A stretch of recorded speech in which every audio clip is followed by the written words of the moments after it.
Добрый вечер, дорогие друзья! Сегодня мы встречаемся очередной раз, каждый раз с 14 или 15, как складывается, но в данный момент 15 февраля, в День влюбленных, мы всегда вспоминаем какого-нибудь писателя, поэта или драматурга. Первая наша встреча была много-много лет назад, и мы встречались на тему сонетов Шекспира. Ну и не только сонетов. И это было очень интересно, занимательно. Это был первый наш опыт. Мы встречались и знакомились с творчеством Вильяма Шекспира. У нас были и отрывки на английском, на осетинском, на русском языках. И это был наш первый опыт, и понравилось, нам понравилось. В первую очередь нам понравилось, во вторую очередь понравилось нашим зрителям, кого мы пригласили. Вторая наша встреча была посвящена творчеству Федерико Гарсиа Лорки. Тоже была увлекательная история. Все мы знакомились с творчеством Гарсиа Лорки. Это были и стихотворения его роскошные, и отрывки были из пьес. И, естественно, такая хорошая испанская мотивация. Третий раз мы с вами встречались, уже знакомились с творчеством поэта, который нам уже ближе и который по возрасту к нам ближе тоже, и по эпохе. Это 20 век, это был Сергей Есенин. Ну и сейчас мы решили опробовать еще, как говорится, современнее автора и пригласить вас на вечер, который посвящен творчеству Леонида Филатова. Но в первую очередь я бы хотела поблагодарить наших зрителей, которые сегодня с нами, которые к нам пришли, нас любят, нас поддерживают. И я бы хотела просто, как это сказать, такой нижайший поклон вам за то, что вы нас обогреваете сегодня своим теплом, своей любовью и своим вниманием. Вы бросили свои мероприятия, вы отложили в сторону свои житейские проблемы и заботы, и сегодня с нами. Поэтому огромное-огромное вам спасибо, Римма Николаевна, вам. Вы всегда у нас бываете на всех наших мероприятиях. Вы знаете, чем мы занимаемся. Вы видите всегда наши и прорывы, и прогрессы, ну и время стагнации. Вы всегда с нами. Спасибо вам огромное. Этери Харитоновна, вам спасибо за то, что вы с нами, за то, что вы сегодня здесь. Огромное-огромное вам спасибо. И мы всегда будем ждать вас на всех наших мероприятиях. Тамара Черменовна, вы у нас, кажется, впервые на нашем мероприятии. Мы рады вас видеть. В следующий раз вы, наверное, пригласите еще своих друзей, подруг, чтобы нас было больше, много. И, конечно, очень приятно, когда вы поддерживаете своих внуков. Это так здорово, это такая сильная мотивация, хорошая, сильнейшая поддержка. Огромное вам спасибо за то, что вы с нами. Тимофей Николаевич, а вам отдельное спасибо, потому что среди нас вы самый старший мужчина. Спасибо вам, Тимофей Николаевич, за то, что вот вы здесь и вы с нами. Спасибо вам за такую сильнейшую поддержку. Ну и, естественно, хочу еще также поблагодарить. У нас есть гости еще в зале, молодая. Вас. Зима у нас не гостья, Зима у нас и участница, и часть нашего творческого коллектива. И также хочу поблагодарить, вот у нас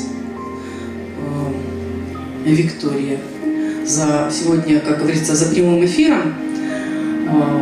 Виктория, спасибо вам большое. Зарину Мусалбековну я бы хотела еще поблагодарить, потому что все, как говорится, все наши мероприятия есть в архиве Зарины Мусалбековны. У нее есть и фотографии со всех наших мероприятий, и видео, так что она всегда с нами. Хоть она бывает за кадром, но все равно ее поддержка бывает велика. Ну и на века, как говорится, ее поддержка. И особую благодарность я бы хотела выразить нашей гости. Она к нам сегодня приехала из Южной Осетии. Это известный поэт, известная журналистка, общественный деятель Марина Санакоева. Она с большим удовольствием приезжает к нам аж из Южной Осетии. Многие не смогли приехать как говорится, из Алагира и даже подойти через дорогу. А вот Мариночка может себе позволить приехать аж из Южной Осетии. Поэтому вам особая благодарность за то, что вы всегда с нами, вы всегда участвуете на наших мероприятиях. И Марина к нам приезжала, и Зарина Мусалбековна приезжали к нам с мастер-классами. И это бывает особо важно. Так что вот вводную часть мы уже с вами начали. Вот и наш еще постоянный зритель и участник Галина Кирилловна Абаева. Здравствуйте, раздевайтесь и проходите, пожалуйста. Мы для вас специально приготовили вот почетное место. Спасибо за то, что вы с нами. Огромное вам спасибо. Ну что, друзья, наверное, начнем, да? У нас многие впервые в жизни выйдут сегодня на сцену, поэтому они волнуются, не судите строго. Но многие, как говорится, уже профессиональные, маститые артисты, они-то у нас уже не в первый раз. Так что давайте все вместе получим большое удовольствие от нашего прекрасного вечера, от того, что мы сегодня видим друг друга, и от того, что мы сегодня должны соприкоснуться с творчеством прекрасного общественного деятеля, актера, режиссера. Ну, в общем, давайте начинать.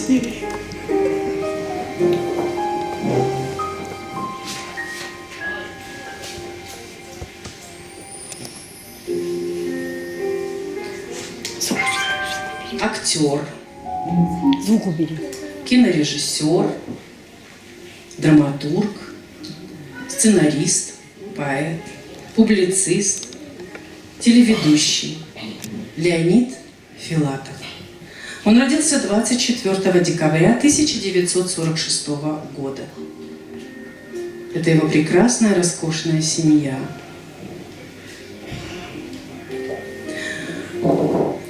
Он был очень известный артист по многим кинофильмам. Сейчас вы наблюдаете, он снимался в «Городе первой любви», в «Экипаже», «Женщины шутят всерьез», «Грачи», «Петля», «Из жизни начальника уголовного розыска», «Успех» и многие другие. Вот такой он был в молодости. И как-то влюбился в свою первую жену, Лидию Кузьминичну Савченко. Она была актрисой, служила в театре на Таганке.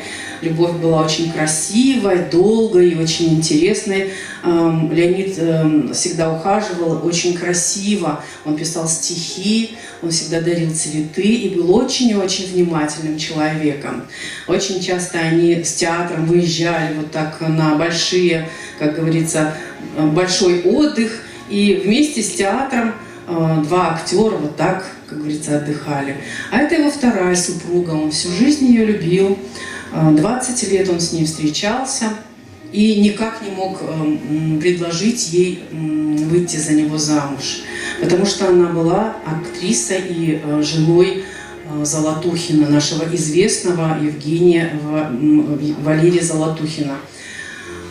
И они служили вместе в театре, играли вместе роли, но она была настолько строгая, что она не могла себе что-либо вот позволить серьезное с Леонидом Филатовым, хотя он за ней долго-долго ухаживал. Но так получилось, что в какой-то момент они все-таки с Валерием Золотухиным расстались и стали вместе жить. У Леонида Филатова не было своих детей. У Леонида Филатова был приемный ребенок, Денис, это был ребенок Валерия Золотухина. Но когда он расстался со своей вот первой супругой, он очень серьезно к этому относился. Он оставил ей дом, квартиру, все, что возможно было, он ей всю жизнь помогал.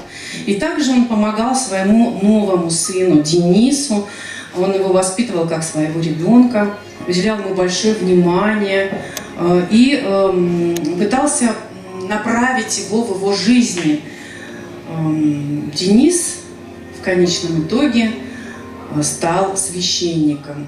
Ну, конечно, Золотухин это не простил Леониду Филатову, и так у них вот такой вот любовный треугольник получился, но всю свою жизнь Леонид Филатов чувствовал на себе вот эту вот большую ответственность, что из-за него, из-за его любви вот этой большой не сложилась жизнь вот в первом браке.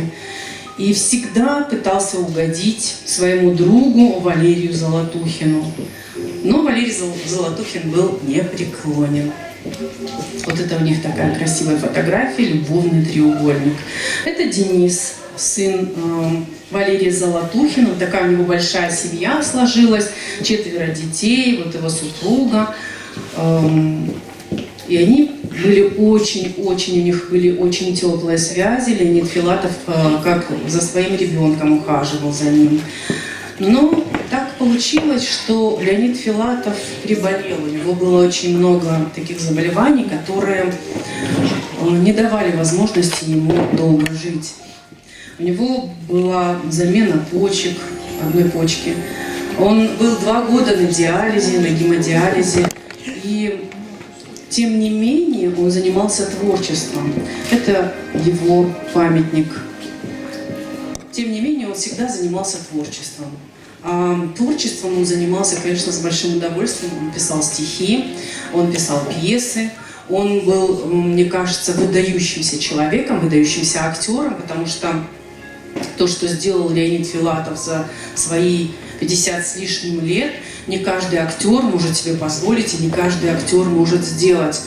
Он снял по своему произведению фильм «Сукины дети». Кто знаком с этим фильмом, вспоминаем, что это режиссура Леонида Филатова. У него было очень-очень много интересных проектов. И один из самых интересных, конечно, его проектов – это его передача. Он снимал долгое время передачи о людях, которых уже нет. Об артистах, которых уже нет. И он ковырялся, он ходил, он искал много информации, он придумывал что-то, он писал сценарий. Даже когда ему было очень тяжело, и он был уже болен и не мог вставать, даже тогда он снимался вот на постели, его снимали вот по пояс, он одевался, собирался и снимал все свои передачи. Это были уникальные, интересные передачи. И хочется, конечно, прикоснуться к его творчеству. И я бы хотела, чтобы мы начали с одного очень интересного произведения его. Итак, друзья мои, стихотворение «Спасибо».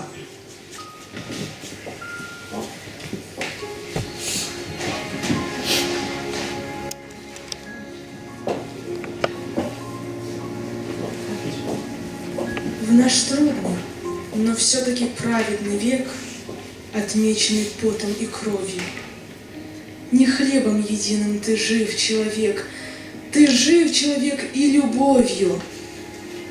Не злись, что пришла, оттеснила дела, не злись, что пришла, не спросила.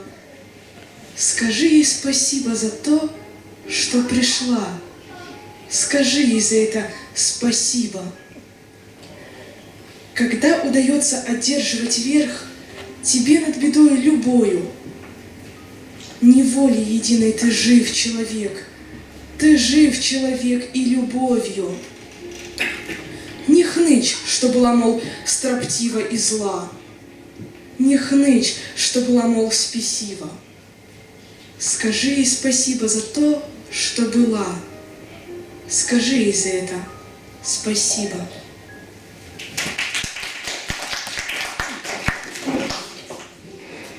Не случайно мы начали наш вечер с стихотворения «Спасибо». Мне кажется, это действительно гимн любви. Спасибо любви за то, что она вообще пришла.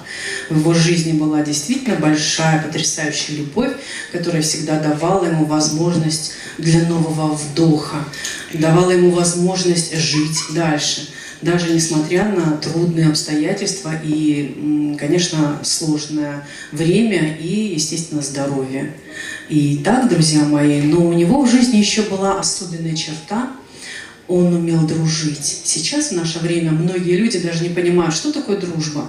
Дружба, многие думают, что это потребительство. Ну вот у меня есть друг, с ним нужно поговорить, ему можно там рассказать свои там беды и так далее и тому подобное. Но то, что дружба — это в том числе и донорство, в том числе ты тоже должен отдавать какую-то частичку себя, ты тоже должен участвовать в жизни своего друга, и ты тоже должен ему помогать, сочувствовать, также и радоваться. Вот об этом уже многие забывают. И следующее произведение посвящение Роберту Рождественскому.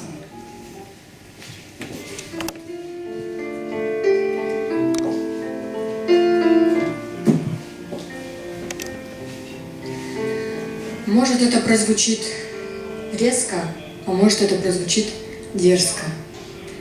Но в театре я хожу редко, а таганку не люблю с детства. Вспоминается такой казус, вспоминается такой случай. Подхожу я как-то раз к кассе, эдак скромно, как простой Слуцкий.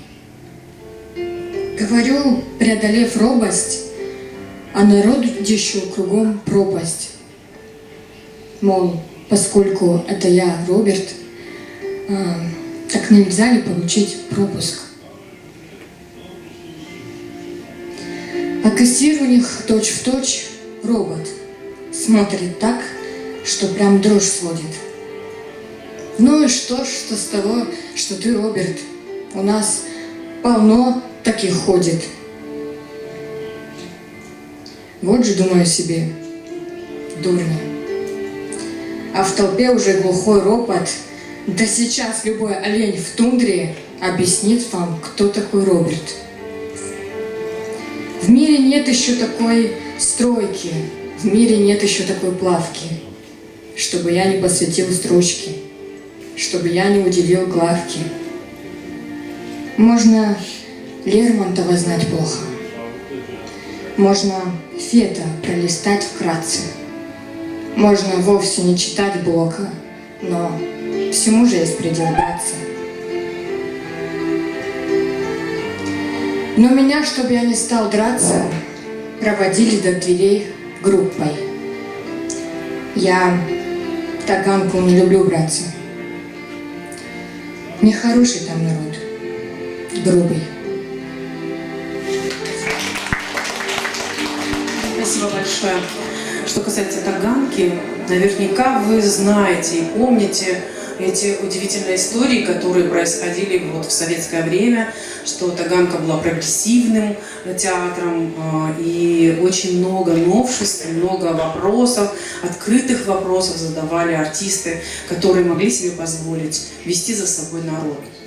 И эти артисты, наверное, были из другого сплава, абсолютно из другого, потому что они не боялись опалы, они не боялись того, что их могут не понять, они смело выражали свои мысли, что сейчас, наверное, тоже актуально, потому что выражать смело мысли и еще обосновывать то, что ты говоришь, не каждый может. Мы начали выбрасывать в интернет очень много таких, как абсолютно не подкрепленных ничем информаций. Но тогда люди отвечали за каждое свое слово, сказанное, сделанное, и, естественно, были из другого теста. И я приглашаю на нашу импровизированную сцену со стихотворением «15 лет». Пожалуйста, Валерий.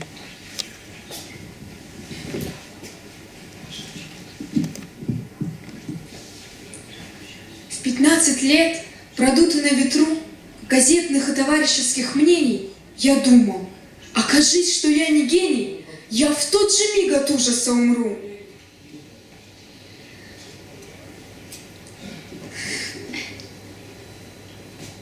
Сначала. Ничего страшного. Можно почитать. Возьмите. Сначала, да? Давай сначала. В 15 лет, продутый на ветру газетных и товарищеских мнений, я думал, окажись, что я не гений, я в тот же миг от ужаса умру. Садясь за стол, я чувствовал в себе святую, безоглядную отвагу, и я морал чернилами бумагу, как будто побеждал ее в борьбе. И вот судьба пробила 37, и прижила бесславных 38. Мне чудилась трагическая осень, мне начало накладывает тень. Но точно вызов в суд или собес, к стеклу прижался желтый лист осенний. И я прочел на бланке: ты не гений, коротенькую весточку с небес. Я выглянул в окошко, но нельзя ж, что в этот час, что в этот миг ухода нисколько не испортилась погода, ничуть не перестроился пейзаж. Все было прежним. Лужа на крыльце, привычный контур мусорного бака, и у забора писала собака с застенчивой улыбкой на лице. Все так же тупо пялился в окно знакомый голубь, важный и жеманный. Но жизнь не перестала быть желанной от страшного прозрения моего. Следующее произведение «Чудеса всегда доверены минутам».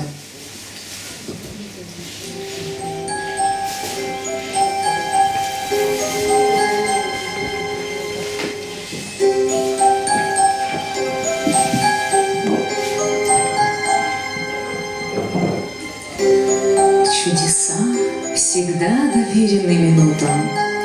Чудо трудно распознать за полчаса. Но минуты мы неряшливо минуем, и поэтому не верим в чудеса. Вот пузатая нарядная соломка. Попытайтесь убедить себя на миг, что соломка — это тетушка Солоха, а узоры — это вышитый рушник. Не сумеют, да и ладно, но при этом осмеют тебя на белый свет. Но природа не прощает ни поэтам, мстя за каждый неразгаданный секрет. И когда предметы, трогая неловко, мы разгадку задеваем в попыхах, нам разгадка мстит, как та боеголовка, и предметы разрываются в руках.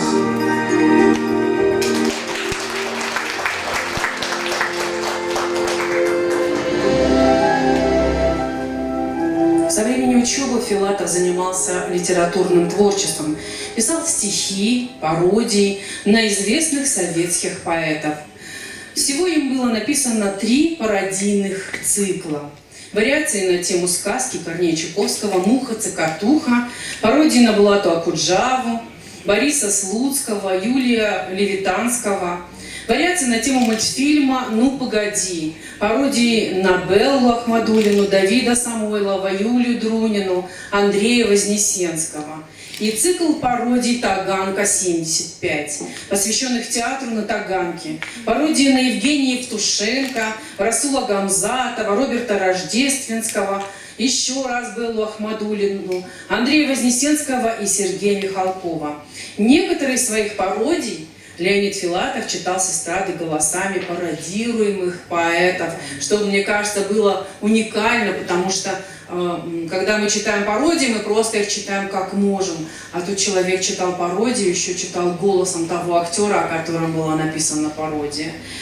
По воспоминаниям Владимира Винокурова, во 2-м туре Всесоюзного конкурса артистов эстрады 1977 года, он, выступавший с монологом про старшину Ковальчука, и Филатов, читавший пародии на Роберта Рождественского и Евтушенко, разделили 2-ю премию. 1-ю премию получила Любовь Полищук, а 3-ю Илья Олейников и Роман Казаков.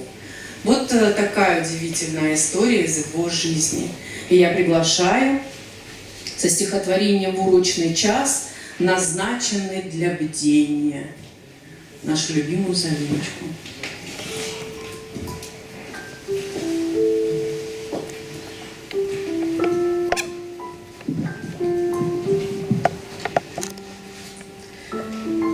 В урочный час, назначенный для бдения, заветный час, секретный от семьи, слетаются к окну, как привидения, умершие товарищи мои. И в продолжение всей бессонной ночи, пока мест время их не истекло, толпа родных фантомов, что есть мочи, стучит в мое оконное стекло. Тот просит в институт устроить дочку. Тот просит оплатить его долги. Тот просит, наконец, поставить точку в той склоке, что затеяли враги. Товарищи дают мне полномочия отстаивать посмертную их честь. Но чем могу товарищам помочь я, коль у меня своих забот не счесть? В своей душе так муторно и серо, что о других и думать не моги.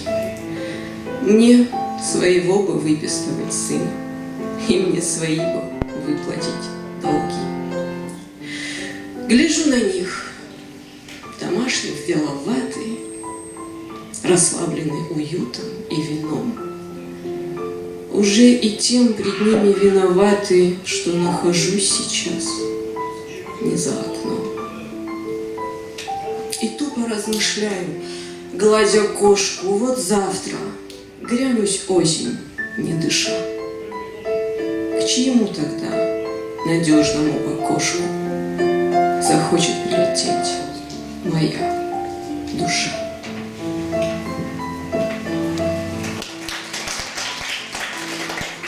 Спасибо большое.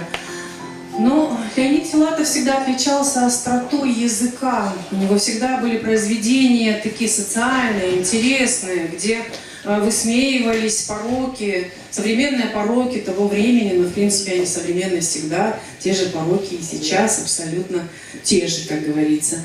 И я приглашаю на нашу сцену нашу любимую Светлану с удивительным произведением «Песенка актрисы Варьете».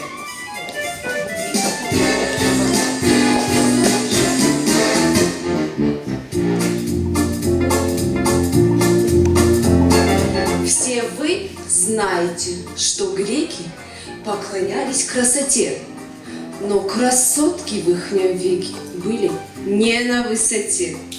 Взять, к примеру, хоть Венеру. Не девица, а утюг. Неуклюже, да к тому же 2 обрубка вместо рук. Да к чему вокруг калеки поднимать такой галдеж? Да таких и в нашем веке 1000 верную найдешь.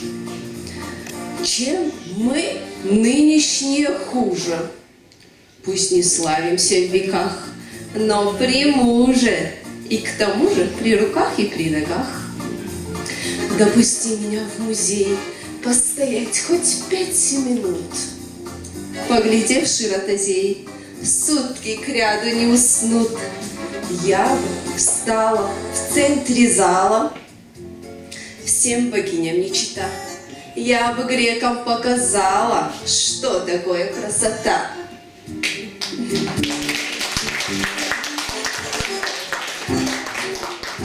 Светлана, вы бы точно показали, что такое красота, однозначно.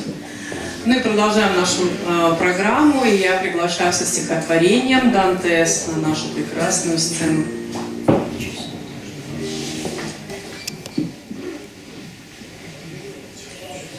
Он был красив, как 100 чертей, любил животных и детей, имел любовниц всех мастей и был со всеми мил.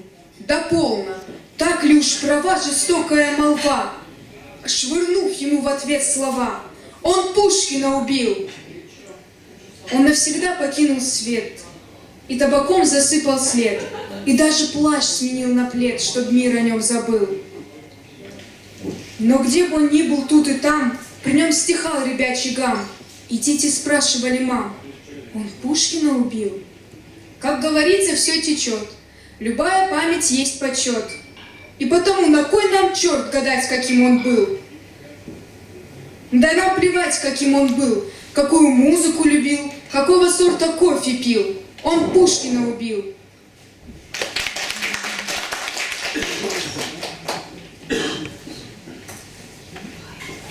Да, действительно, кто помнит, какой он был? Все помнят только из-за того, что он убил Пушкина. В 1987 году Леонид Филатов дебютирует в журнале «Юность». сказкой для театра про Федота Стрельца «Удалого молодца», которая сразу обрела популярность и стала настоящей народной сказкой в стихах. В дальнейшем были изданы его книги про Федота Стрельца, «Удалого молодца», «Большая любовь» Робина Гуда, «Любовь к 3 апельсинам», «Лисистрата», театр Леонида Филатова, «Я человек театральный», «Сукины дети». Филатов является автором пьес «Пестрые люди», «Часы с кукушкой», художник из Шервудского леса, «Дилижанс», еще раз о «Голом короле» и автором песен к спектаклям театр Клары Газоль, Мартин Иден и когда-то в Калифорнии Геркулес и Авгиевы конюшни вместе с другими актерами был соавтором спектакля «Под кожей статуи свободы». И писал очень-очень много интересных песен с Владимиром Качаном. В 1996 году вышел диск «Оранжевый кот» с песнями Филатова и Качана. Но сейчас не о песнях, сейчас о Федоте Стрельце. Итак, друзья, у нас небольшая зарисовка. Наша театральная студия «Вдохновение» подготовила для вас, ну, не судите строго, вот что.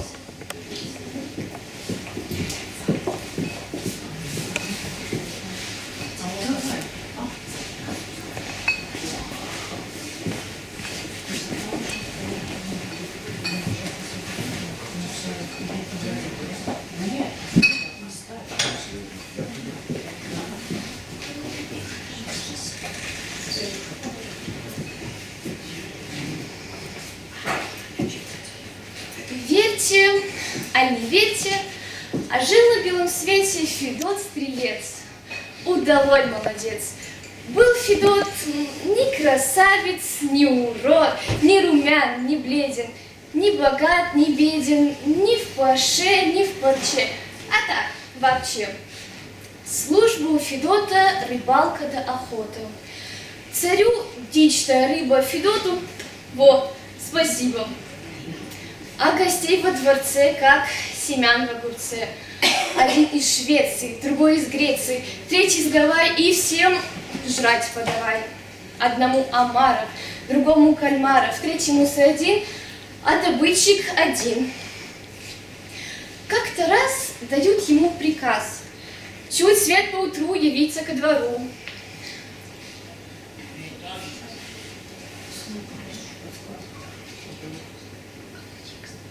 Так, чуть свет поутру явиться ко двору. И явился.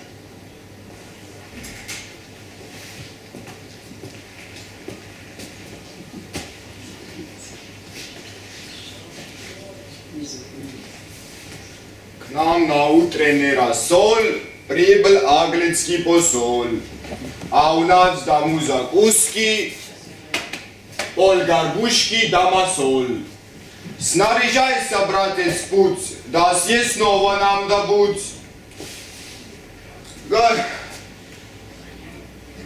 Глухаря, аль куропатку, аль еще кого-нибудь. Не смогешь кого винить, я должен тебя казнить. Государственное дело ты улавливаешь ли? Нечто я да не пойму. Ни моем так в уму, чай не лаптем щи хлебаю, соображаю, что к чему. Получается, на мне вся политика в стране. Не добуду куропатку непременно быть в войне. Чтобы английский посол с голодухи не был жел, головы не пожалею, обеспечу разносол. Слово царя тверже сухаря. Пошлет на медведя, пойдешь на медведя. А куда деваться? Надо, Федя. Обошел или дичь и рыба, или меч и дыба. Обошел Федот 100 лесов, 100 болот, да все зазря. Ни куропатки, ни глухаря. Устал, нет мочи, да и дело к ночи. Хоть с пустой сумой, а пора домой. Вдруг видит птица, лесная голубица. Сидит, не таится, ружья не боится. Вот несчастье, вот беда. Дичи нету и следа. Зрю-ка голубицу, хоть какая-то еда. А вообще-то говоря, голубей ругают зря. Голуби, ежели в подливке, они хуже глухаря. Ты, Федот, меня не трожь, пользы в этом не на грош. И кастрюлю не наполнишь, и подушку не набьешь. Чай заморский господин любит свежий галантин. А во мне какое мясо? Так, не мясо, смех один. То ли леший нынче ряд, то ли воздух нынче пьян, то ли в ухе приключился у меня какой зря. То ли из царских языков оглашен такой закон, чтобы птицы говорили человечьим языком. Не твори, Федот, разбой, а возьми меня с собой. Как внесешь меня в светелку, стану я твоей судьбой. Буду шить, стирать и варить, за обиды не корить, и играть тебе на скрипке, и клопов тебе морить. Что за притча, не пойму. Ладно, лезь ко мне в сумку.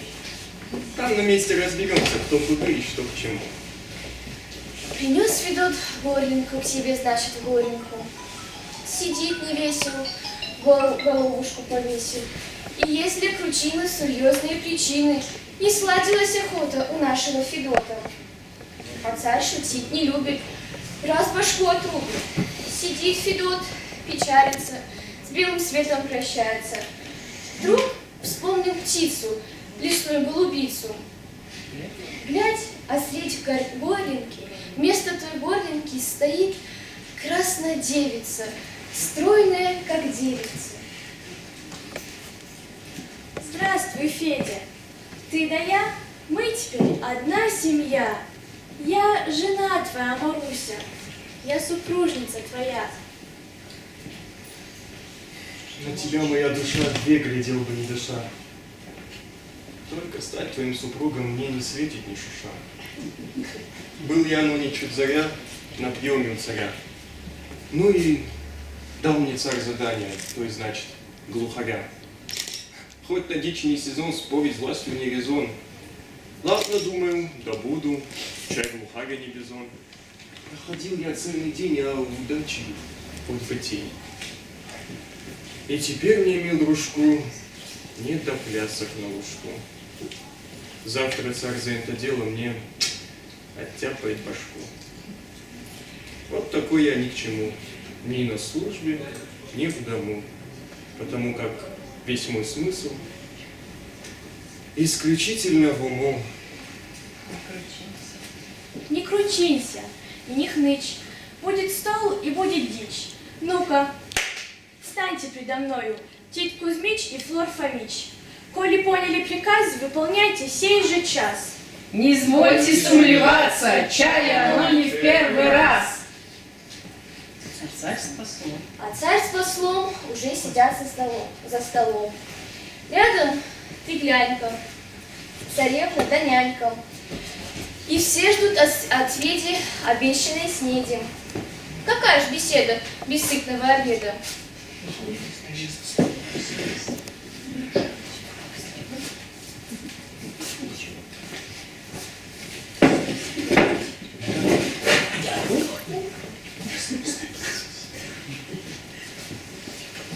Вдруг, как с неба, каравай хлеба, икры бодейка, тушеная индейка, икры, ой, стеляжья уха, телячьи потроха. И к такой вот пищи названий до тысячи.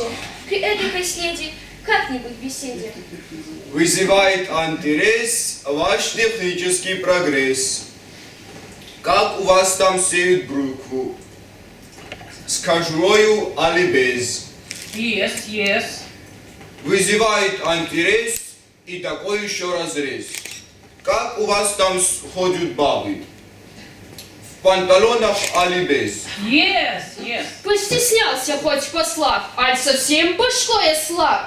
Где бы что ни говорили, все одно сведет на баб. Ты опять свою дуду. Сдам в тюрьму, имей в виду. Я ж не просто балабону, я ж политику веду. Девка Эван подросла, отоща, как пол весла. Вот и мыслю, как бы выдать нашу кралю за посла. Да за этого посла даже я бы не пошла. Так и зыркает подлюга, чтобы стибрить со стола. Он тебе все ест, да ест, а меж тем все ест, да ест. Отвернись, он пол России заглотнет в один присест. Али рот себе зашей, али выгоню в зашей. Ты и так не распужала всех заморских аташей. Из Германии барон был хорош со всех сторон. Так и тут не утерпела, нанесла ему урон. Кто ему на дно ковша бросил дохлого мыша? Ты же в форме не вредитель, окаянная душа. Да уж этот твой барон был потрескать не дурен. Сунь его в воронью стаю, отберет и у ворон. С виду гордый я, да я, а прожорлив как свинья. Дай солому, съест солому, чай чужая, не своя. Ну, шпионка, дай-то срок, убегу тебя во строк.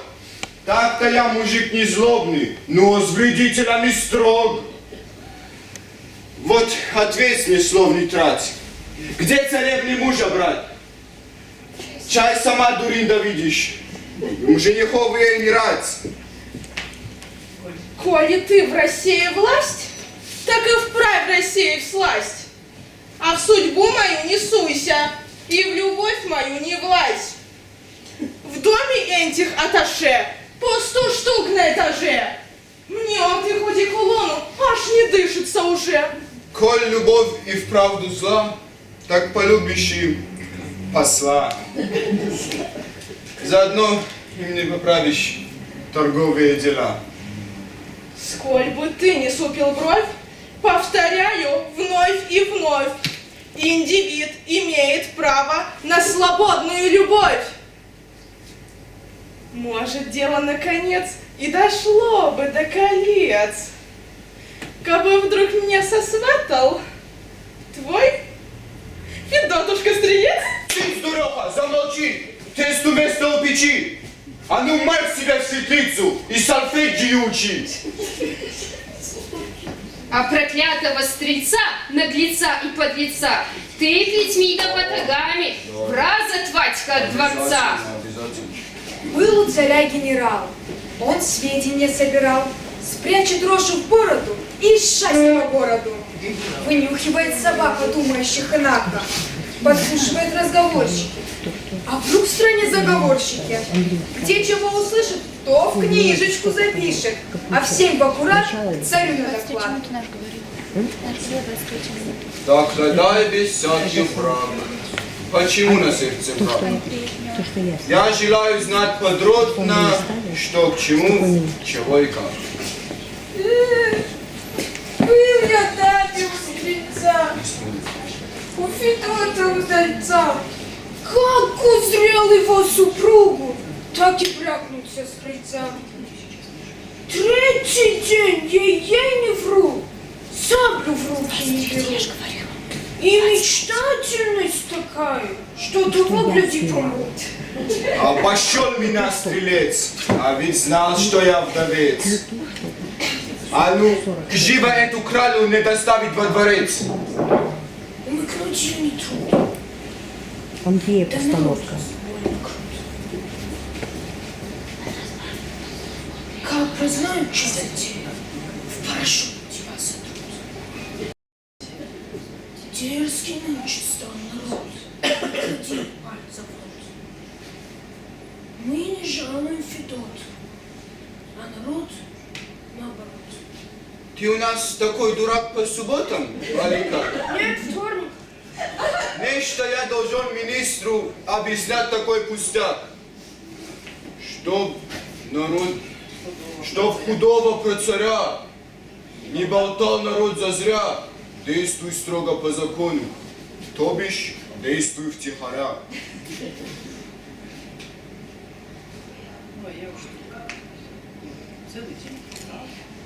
Целый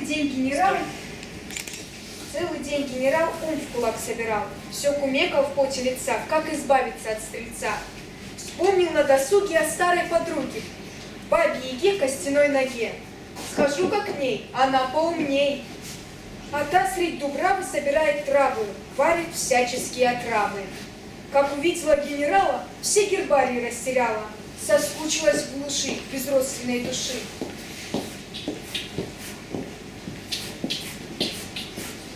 Питьевой-то сам не свой, не румяный, не живой, али швед под Петербургом, али турок под Москвой.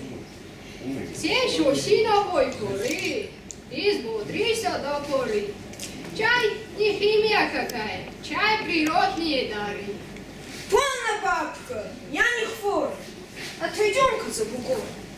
Разжигай ежей белых, есть серьезный разговор. Тут у нас один стрелец, шибко грамотный стервец. Вот и вышло мне задание, извести его в конец. Только как? Башку срубить? Так молва начнет трубить.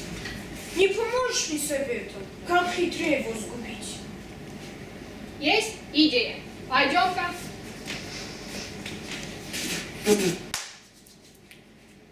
Колдуй, баба, колдуй, дед, трое сбоку, ваших нет. То с баб новый, гроб сосновый, прострельцам не дай ответ. Ага. О! Что так ретивый скор? Что с царем ступает спор? Пусть он завтра ему добудет щитым золотом ковер. Чтоб наем была видна, как на карте вся страна. Ну, а если не добудет, то добытчика вина. Ай да бабка, ай да спец, вот и хлопотом конец.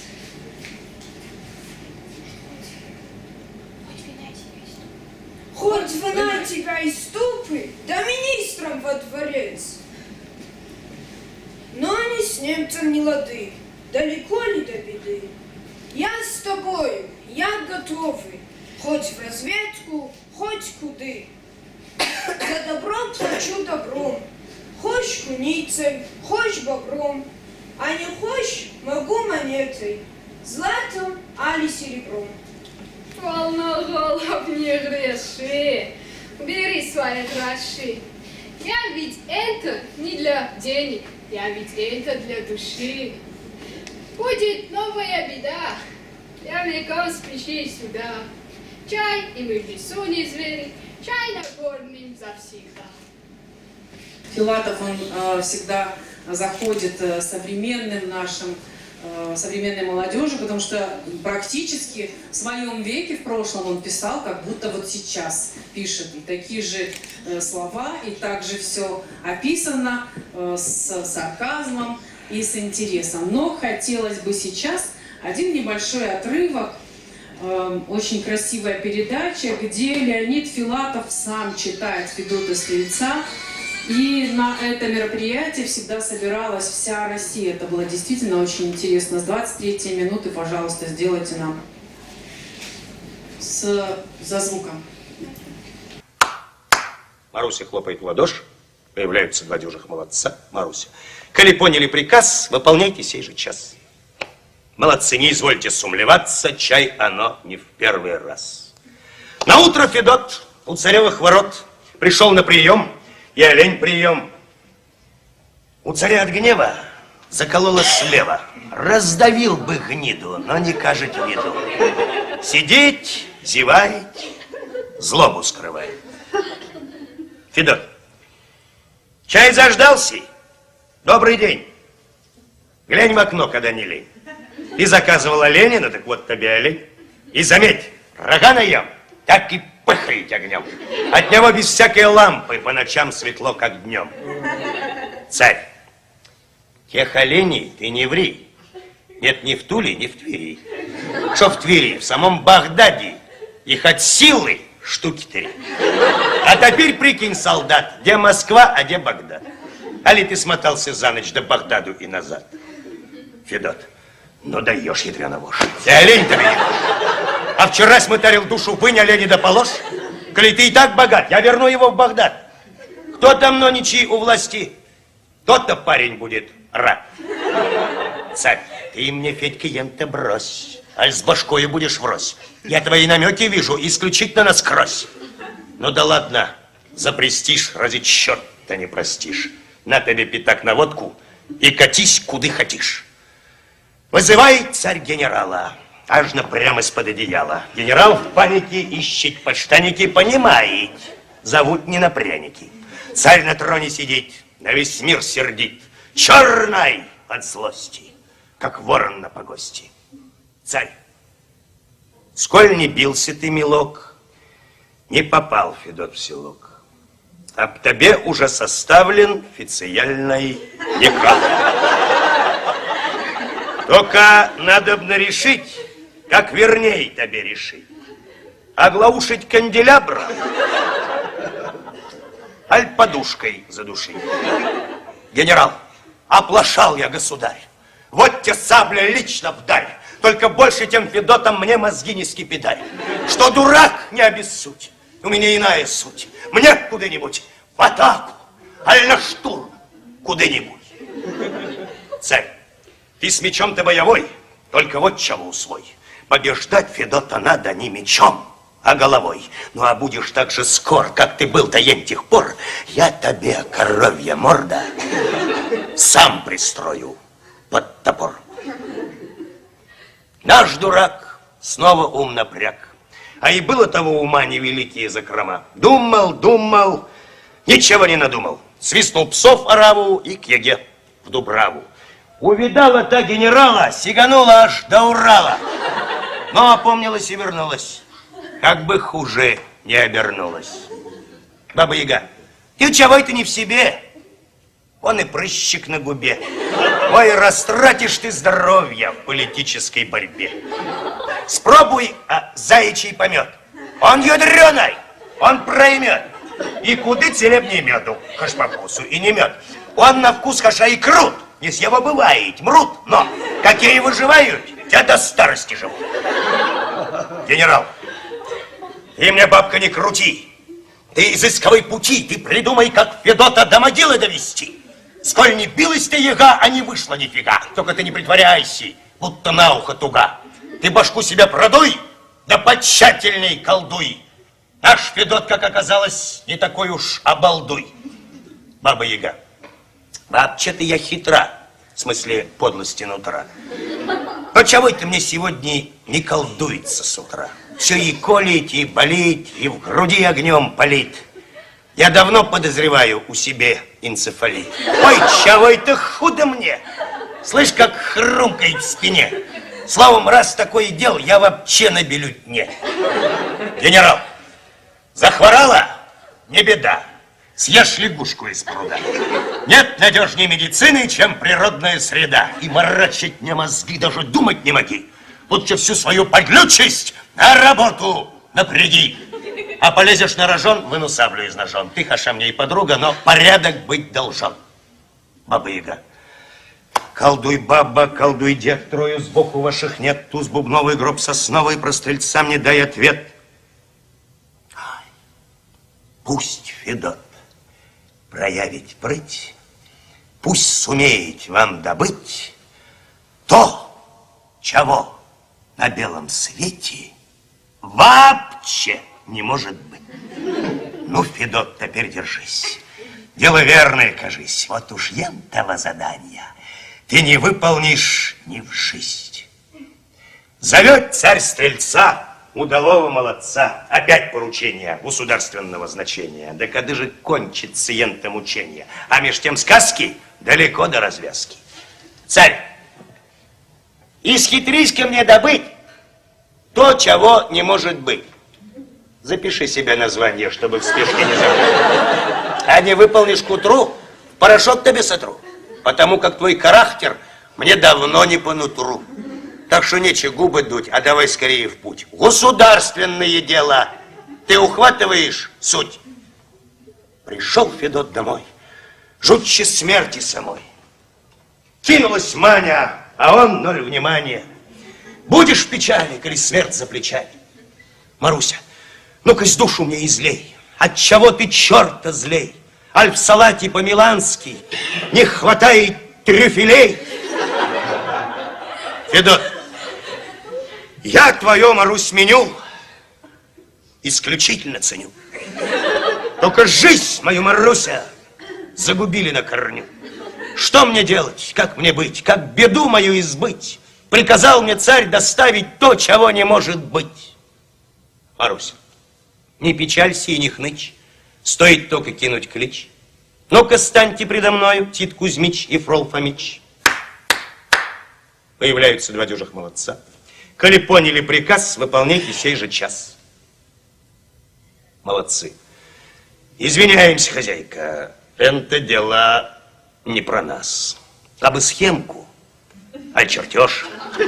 Мы б затеяли вертеж. Ну а так ищи, сколь хочешь, черта лысого найдешь. Где искать и как добыть то, чего не может быть? Ведь его же на свете нету, сколько землю не копыть. Маруся, не взыщимил, друг Федот, невелик с меня доход. Знать, судьба тебе, соколик, самому идти в поход. Ставьте, это спектакль, который был поставлен во Владикавказе молодежью, которая просто собирается и просто, как говорится, просто для себя что-то ставит. И мне кажется, это очень даже бывает интересно, особенно для власти нашей. Первый файл и в середине где-нибудь. Двойной чулчок. Ну, если получится. Получится, он нам показывает. Через комп-плеер. Где ни плюнь, куда ни ткни, от министров дороги все сплошные больнодумцы, все вредители одни. Ну и жизнь, аж в горле ком, нет сочувствия ни в ком. Вот сыщу лесок поглуше и устроюсь лесником.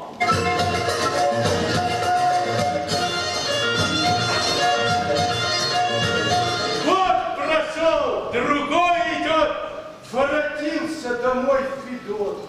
А дома-то нет, торчит один скелет. Палки настропила, да кругом тропила. А под карнизом комочком сизым свернулась птица, лесная голубица. С возвращением в беду. Долго длился твой поход. Аль забыл свою Марусю, что не ехал цельный год. За границей-то поди, развлечений груд груди.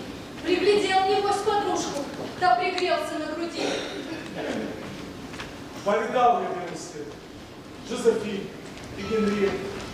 Но таких, как ты, красавиц, среди них Маруся нет. А ходил я за моря, хоть и долго, но не зря. Вспомнил все ж таки задание хитроумного царя. Кабы ведал ты, Федот, на кого ты тратишь пот, так и шагу бы не сделал от родимых-то ворот. Ты уехал, он срамной стал ухаживать за мной, уговаривал охранник стать его иной женой. В такой современной форме все было поставлено. Такие просто шли атрибуты. Ну вот, не скажу, что все были в костюмах. Здесь играла Анна Албегова, народная артистка нашей республики. Альберт Ага, все вы его знаете по КВН, по фильму «Кухня». Режиссером, постановщиком был Андрей Кукуев. Ну, естественно, всем было интересно присутствовать на каждом спектакле, потому что люди думали, что это вот с таким большим подтекстом. Но здесь просто звука нет, поэтому мы не можем себе позволить его досмотреть до конца. Но буду приглашать на все спектакли этого театра без границ, как говорится. Сейчас они обитают в театре, школа кино и театра называется «Шкит». Можете все подписаться и посмотреть. Они каждый день приглашают на какие-то хорошие, интересные мероприятия. У них бывают современные просмотры, у них бывают обсуждения после спектаклей, также у них бывают и кинопросмотры. Ну и они просто часто встречаются. Так что вот такое тоже в нашей республике бывает, и мне очень-очень приятно. Ну и хочется в завершении нашего мероприятия наше крайнее стихотворение, которое мы задумали завершить, это вряд ли кто-нибудь предполагал. Действительно, вряд ли кто-нибудь предполагал, что мы сегодня здесь с вами встретимся и что у нас получится это мероприятие, потому что все мы были как говорится, на самоудаленке, или в самоудаленке, или удаленке от себя. Ну, в общем, где-то мы были, и надо возвращаться, надо трудиться, надо общаться, и надо восстанавливать все наши такие, как говорится, теплые, добрые связи со своими друзьями и коллегами. Залина, пожалуйста.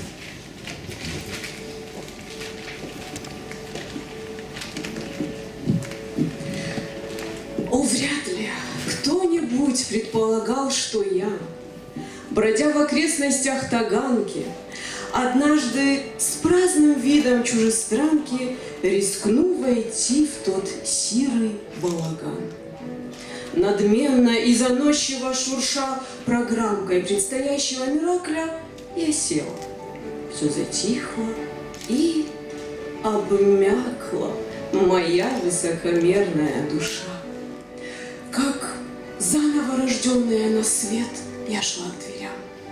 И тут явился некто, чей лоб на редкость чуждый интеллекта являл намек, что он искусствовед. Он закричал: «Должно быть, это сон!»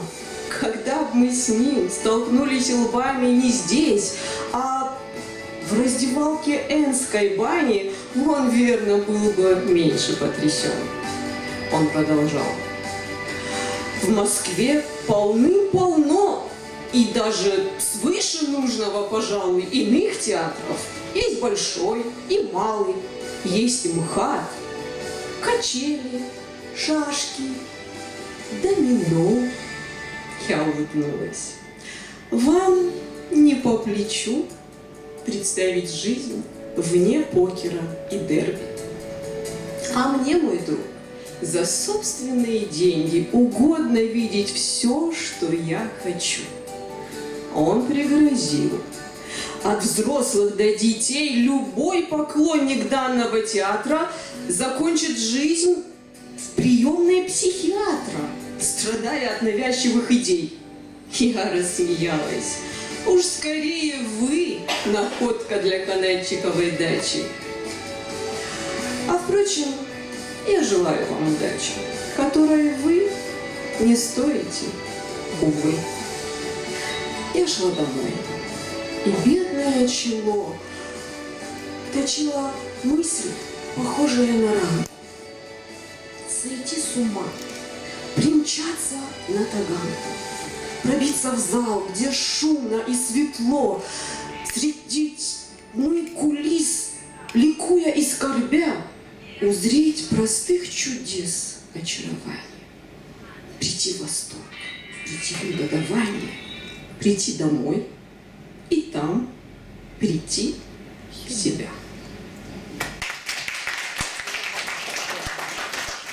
Это вот к нашему разговору, что пора уже выходить из тени, пора уже выходить из этой пандемии, которая нас как-то вот действительно ограничила. И пора уже приходить в себя, друзья, пора приходить в себя.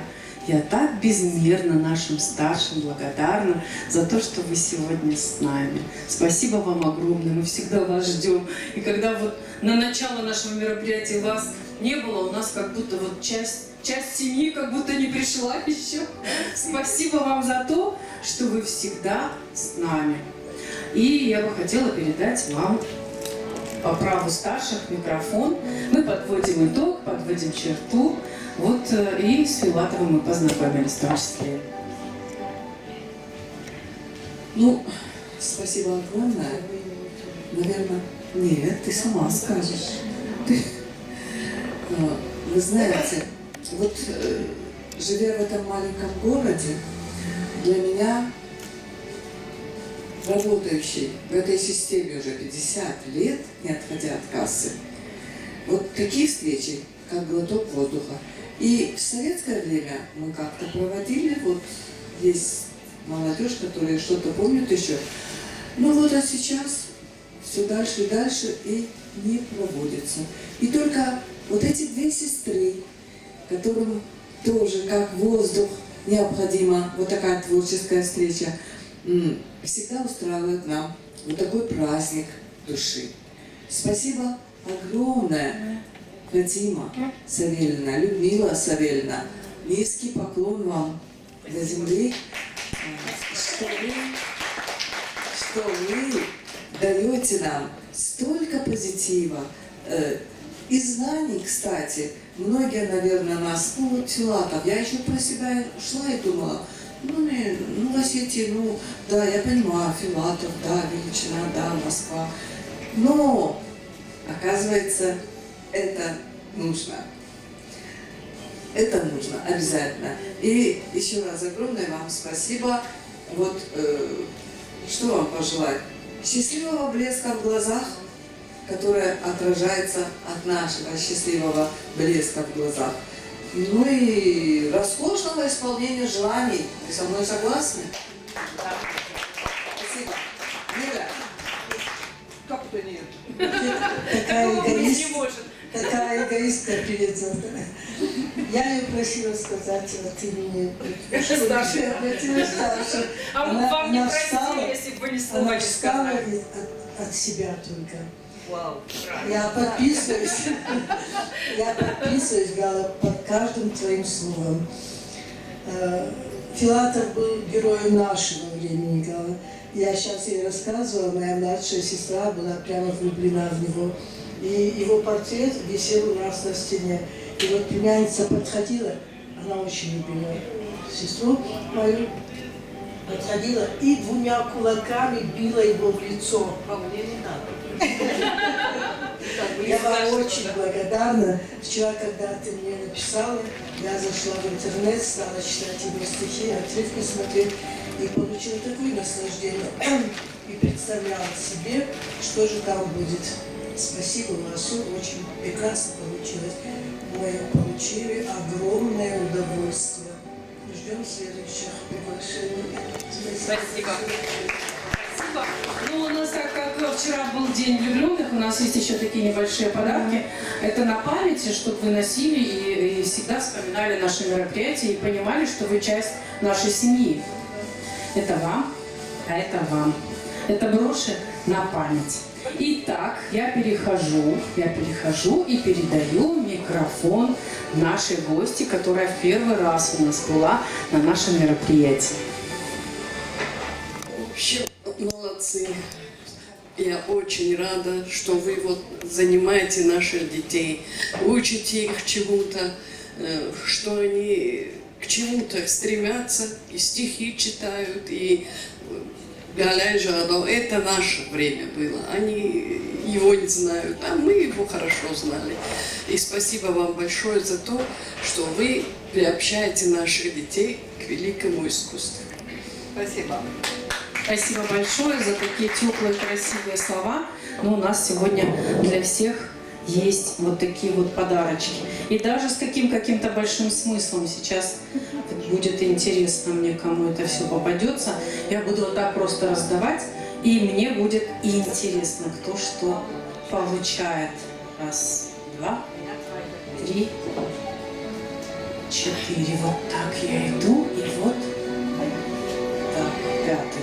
Вот. Вот пятый. Так, вот вам попадается вот такой цветочек. Я думаю, вы будете носить с большим удовольствием. Потому что...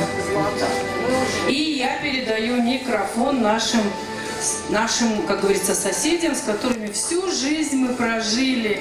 И, естественно, нашей маме и бабушке, наших деток, которые ходят в наше творческое объединение. Прежде всего хочу сказать вам большое спасибо. Я всегда очень рада прийти сюда к вам. Мне всегда бывает очень приятно всех видеть. Какие наши дети бывают счастливые, когда они идут к вам, и когда они приходят и что-то узнают новое. Они приходят рассказывать нам стихи, скороговорки и многое чего-то еще. Но на Фатиму Савельевну таяфта, жахта, яфта, это бывает всегда очень приятно. И вот низкий вам поклон от мам, от бабушек, от всех наших взрослых. за то, что вот наши дети не бегают, а приходят к вам, чему-то учатся. Спасибо вам большое. Вам спасибо большое. Ну и вам на память вот такая, вот, как говорится, нотка, которую вы будете всегда носить. А вам вот такой вот скрипичный ключ. Это основа музыки, основа всех основ. А вам я передаю вот такой вот зонтик. Очень, очень оригинально. Пусть он вас охраняет и оберегает от всех ненастий. И у меня есть еще вот такой вот нашей любимой Саманте, которая с нами, Пегас. Он олицетворяет, наверное, все хорошее, все прекрасное. Это вот конь с крыльями. Когда ты ходишь по земле, то тебе нужны бывают иногда крылья. И глядя на этого Пегаса, Саманта, ты всегда будешь вспоминать, что твои крылья — это мы. Когда тебе тяжело ходить по земле, ты просто с нами встречаешься, и тебе всегда будет, как говорится, вот это состояние окрыленности. Это вот тебе такой Пегас, и передай микрофон. В наше время на самом деле очень важно иметь крылья. В наше время материальности очень важно иметь что-то духовное. И благодаря вот таким мероприятиям, благодаря Фатиме Багиевой, благодаря Люде Багиевой, мы имеем возможность насыщаться духовно. Выходя из данного мероприятия, мы не забираем что-то материальное и не радуемся чему-то, а реально наполняемся духовным. Мы можем это передать нашим детям. Это замечательно. В очередной раз благодарю. В очередной раз спасибо. Это очень важно. Спасибо, Саманта, мы вас ждали, конечно. И я передаю микрофон нашей гости из Южной Осетии, хотя она уже не гостья, она уже вот действительно алагирская девушка, Марина Санакоева, которая любит наш коллектив, приезжает с большим удовольствием, приезжает специально к нам на наше мероприятие, и за это я ей так благодарна. Тут в Алагире многие не могут дойти, а тут, представьте, с Южной Осетии люди приезжают к нам получить удовольствие, быть частичкой нашей жизни, частичкой нашей судьбы и любви. Ну, я начну с стихотворениями, которые пришли вот, по ходу этого прекрасного мероприятия, своими стихотворениями. Словами многое не скажешь, и в песне дивной не споешь, обыкновенное не спрячешь, а сокровенное загадкой бережешь. Таится это чувство в глубинке сердца нашего. Безмолвно, тихо и легко живет, дано и будет жить, чтобы жизнь священную продлить на много-много лет. Почему я хотела так начать? Потому что вот такие моменты продлевают нам жизнь, дают нам почувствовать вот это вечное, что объединяет искусство, особенно искусство Филатова, Леонида, которого я очень уважаю и люблю. Лишний раз сегодня мы убедились в том, что подлинный талант, он вне времени и пространства. Вы согласитесь? Когда человек талантлив от Бога, он не имеет, вот как мы говорим, современник того поколения, он вне времени и пространства. А детям особенно низкий поклон, потому что они будущие актеры, у них очень много талантов. Спасибо вам, Фатима Багиева, Людмила, за этот праздник искусства.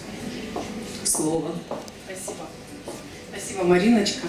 Вот такой вот подарок, такая прекрасная птичка. Вы у нас птичка, которая передвигается так быстро из Южной Осетии в Северную, из Северной в Южную.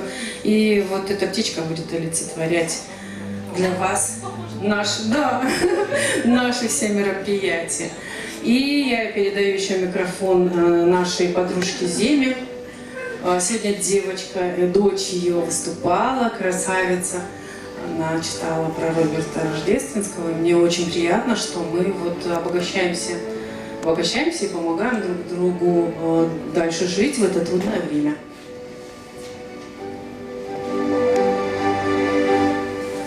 Я за какое-то время отучилась говорить в микрофон. Очень приятно было послушать.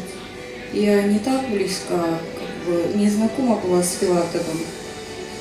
Но, как Люда сказала, послушаешь, тебе понравится. Очень было приятно послушать, и да, детей тоже очень красиво красиво Залина говорит у нас. Мне понравилось очень, ее послушала с удовольствием. Приятно видеть творческих людей, которых давно не видела. Вам спасибо огромное. На самом деле человек получает такую энергию, как сказать, то, чего нам не хватает в нашей жизни, вот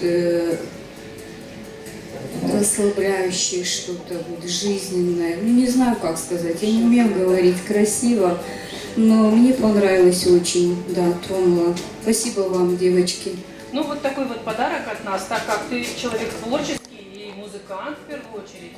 Вот такая красивая брошь, которая будет напоминать тебе, что надо возвращаться в искусство, при том срочным образом. Скрипичный ключ – основа всего. Так что носи и вспоминай, что искусство тебя всегда ждет, только оно не предает, только оно. Друзья, я хотела бы всех артистов пригласить на эту сцену. Очень хочется, чтобы они получили свою порцию аплодисментов. И поблагодарить я их хочу за их труд. Пожалуйста, друзья.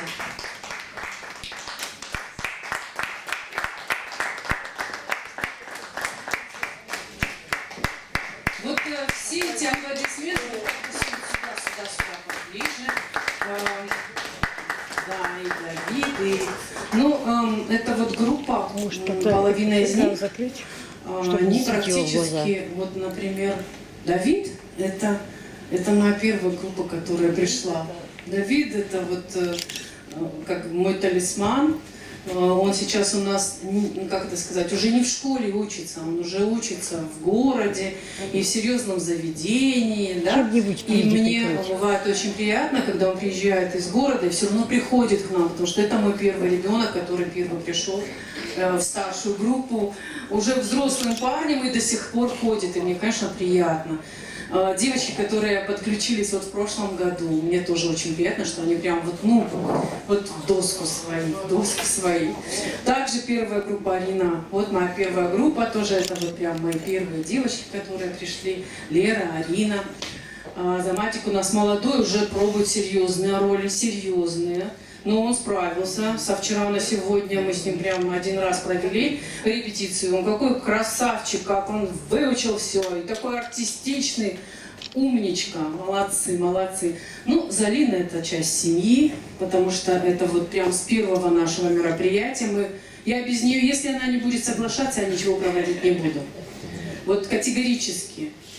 Вот и Света, и Залина, если вот они у меня не будут участвовать, я буду говорить, я не хочу ничего проводить, потому что нет смысла без них что-либо проводить. Это мои две красавицы алагирские, которые вот, ну я не знаю, честно, Саксныш Канады, могу, то хэмаш, вот, две Венеры милосские, да, только с руками. И Давид, он у нас в прошлом году появился, он из другого объединения, он, ну вот, как это сказать, трудится в районном нашем любимом Доме культуры, откуда все мы родом. Все мы родом, как говорится, не было бы РДК, не было бы и нас, естественно, а мы уже сеем вот так вот везде, да, Галина Кирилловна, свидетель всегда нашей работы и всего того, что Давид у нас артист, хоть он чуть-чуть сейчас пока отошел, да, от учебы, он у нас поступил на актерское, но я хочу, чтобы ты все-таки доучился, пусть сложится все так, чтобы у тебя было все прекрасно. Но он уже у нас на профессиональной сцене, он участвовал от нашего театра с вами, молодежного Лярте, который мы все представляем, в большом фестивале. Галина Кирилловна была свидетелем, они играли Пушкина, Моцарта и Сальери. Сейчас они работают вот в этом молодежном театре. Кстати, всех приглашаю на премьеру, друзья. Они будут показывать Пушкина. Ждем от тебя, Давид, информации. И все едем в город. И вот в Шките, я думаю, посмотрим все вместе премьеру. Это будет очень круто. Ну и Людмила Царевна, моя сестра, когда я ей говорю, не свалкана, ну возьмам, мама нает, на марти, кудна, автоновые дарта. И у меня для каждого есть небольшой подарок, я бы хотела сегодня вручить, но они чуть-чуть еще со смыслом, эти подарки. Вы знаете, у нас есть группа в чат, где родители, ну и дети тоже чуть-чуть. И родители, несколько мамашек, называют друг друга очень интересно ведьмочками. Очень интересно друг друга называют ведьмочками. Ну, мне кажется, это не нарицательно, это даже очень-очень круто. Мне так кажется, да? И вот по ведьмочке сегодня получат мои ведьмочки. Тебе. Люда, ты тоже ведьмочка. Да. И ты тоже не смейся, ты тоже. У меня 3 ведьмы. Так, друзья. Спасибо, Камиль. А где спасибо, да, тут такой заказ был. Наши мужчины взрослые, это тебе. Давид, это тебе. Это вот такой вот волк, который будет тебя оберегать. И Азаматик, смотри, вот какая штука. Ее можно носить на лацкане, вот здесь вот на уголке любого, смотри, вот сюда. Смотри, вот сюда. На уголке чего угодно, любого, рубашки, на уголке пиджака, на уголке чего-то. Это будешь вспоминать, как говорится, откуда ты родом. И у меня еще очень много подарков. Сейчас. Значит, так как у меня девицы мои очень любят много чего-то, это вот тебе. Так. Это вот тебе. У тебя сегодня красные губы, так что держи крепко, как говорится. Это тебе. Так, дальше. Ой. Это вот к тебе прям упало, так что забирай. Да, к тебе упало, так что забирай. Да, скрипач. Это тебе с намеком. Она у нас учится сейчас, тоже собирается поступать в очень серьезный вуз. Девочка целеустремленная. И я бы очень хотела, чтобы вот эта золотая рыбка дала ей возможность выплыть из лагеря и стать кем-то очень серьезным. Но у нее не хватает всегда, она делает там один шаг и делает еще половинку вот так назад, чтобы вот этих половинок назад не было. Вот эта золотая рыбка даст тебе возможность все-таки реализовать все свои вопросы и все свои проблемы. И у меня только ты осталась. Я специально оставила вот это. Это театральная маска. Я считаю, что ты можешь стать актрисой, но у нее бывает так. Сегодня я баскетболистка, распаскана. Завтра она у нас там начинает там что-то кушать готовить, приносить. Послезавтра она говорит, так, я вот подумала и решила, почему бы не заняться там, не писать стихи. Пишет стихи. Послезавтра начинает нам говорить, а давайте мы поставим... Кого ты хотела поставить? Чехова. Давайте ставить Чехова. Принесла кучу книжек, давайте ставить Чехова. И каждый день у нее какие-то истории. Каждый день у нее что-то новое. Я бываю всегда так рада, что она... но мне кажется, что в ней есть актерское начало, и вот эта вот маска, она даст тебе возможность. Посмотришь и вспомнишь, и иди по своему пути. Держи. Так, и у меня еще есть за кадром пару человек, которым я бы хотела подарить. Вот это тебе. И вот это тебе. И вот это тебе. Спасибо. Друзья мои, но у нас всегда традиция. Сегодня какое число? 13. Ну, почти 14, да? 13. Да, почти 13. Мы всегда поздравляем с днем рождения нашу Залину.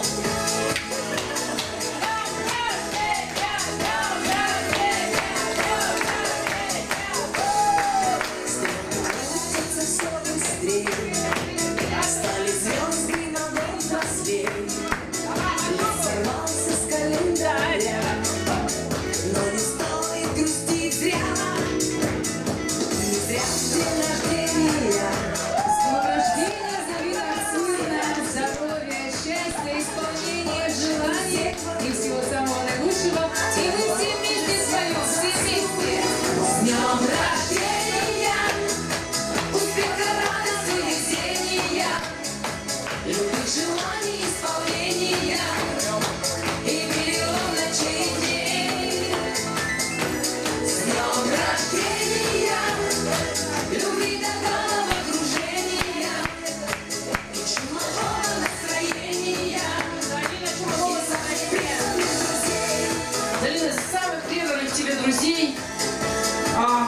твои друзья тебя всегда, как говорится, встречают в радости. Горе, чтобы у тебя не было, говорят, радости в горе, запас горе цеха. С сегодняшнего дня мы перелистываем вот так вот, как всегда перелистываем свой календарь. И желаем тебе только здоровья, только радости, только сил. И ты талантливый человек. Талантливый человек должен проявляться ежесекундно. Не спи, не будь в периоде стагнации, не будь, как говорится, просто вот так вот, как жизнь американские горки, но пусть это будет всегда наверх. Пусть этот путь будет только наверх. С днем рождения тебя. С днем рождения.